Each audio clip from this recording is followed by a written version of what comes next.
Hi friends, welcome to my channel. ఇంతకుముందు మహాభారతంలోని ద్రోణాచార్యుల వద్ద కురువంశస్థులు విద్య నేర్చుకుంటూ వారి వారి తెలివితేటలను ఏ విధంగా ప్రదర్శిస్తున్నారు అనేది తెలుసుకున్నాం కదండి. ఇంకా ముందు కథలోకి వెళ్ళే ముందు తప్పకుండా సబ్స్క్రైబ్ చేసుకోండి. గురుకులంలో కౌరవులు పాండవులు ఇరువురు కూడా వారి వారి తెలివితేటలను ప్రదర్శిస్తూనే ఉన్నారు. కానీ అందులో మేటివాడైన అర్జునుడు మాత్రం ద్రోణాచార్యుణ్ణి ఆకర్షించాడు. అర్జునుడి యొక్క కార్యసిద్ధికి తెలివితేటలకు ద్రోణుడు చాలా ఆశ్చర్యపోయేవాడు. ఒకసారి అందరూ భోజనం చేస్తూ ఉండగా భీముని చేయి తగిలి దీపం ఆరిపోతుంది. అందరూ కూడా భోజనం చేయటం నిలిపివేస్తారు. అర్జునుడు మాత్రం రోజు చేసే ఈ దినచర్య చాలా తేలిక కదా, ఎందుకు అందరూ అన్నం మానేశారని చెప్పి తను చాలా తేలికగా భోజనం చేస్తాడు. అదే సమయంలో అతనికి ఒక విచిత్రమైన ఆలోచన వస్తుంది. చీకటిలో తన చేయి తన నోటి దగ్గరకు ఏ విధంగా వెళ్ళింది అనే దాని మీద దృష్టి పెడతాడు.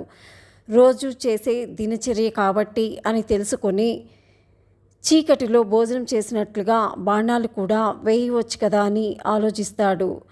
అర్జునుడు ఒక్కడే ధనుశాలకు వెళ్ళి చీకటిలోనే సున్నంతో గుర్తులు పెట్టుకుని గుర్తులున్న చోటకు బాణాలు తగిలేటట్లుగా సాధన చేస్తాడు.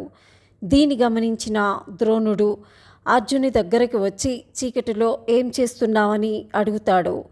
వెలుతురులో బాణాలు వేసినట్లుగా చీకటిలో కూడా బాణాలు వేయటం కుదురుతుందో లేదో అని పరీక్షిస్తున్నట్లుగా చెప్తాడు అర్జునుడు. అర్జునుకున్న అస్త్ర విద్యా కుతూహలానికి ద్రోణుడు అబ్బురపడతాడు.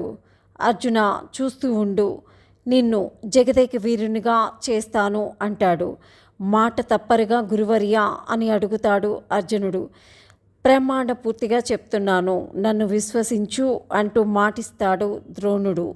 ఈ విధంగా అర్జునుడు ద్రోణాచార్యునికి దగ్గరవుతూ ఉంటాడు. తగిన శిష్యునికి తగని రీతిలో అస్త్ర విద్యల్ని నేర్పాలన్నదే ద్రోణుడి ఆలోచన. ప్రత్యేకంగా అర్జునునికి ఒక్కనికే ఎన్నో రహస్యాలు, వ్యూహరచనలు, మహాస్త్రాల ప్రయోగాలు వివరించి చెప్పేవాడు. అర్జునుడు కుడి చేతితోనూ ఎడమ చేతితోనూ ఒకే మాదిరిగా బాణప్రయోగం చేయటం నేర్చుకుంటాడు.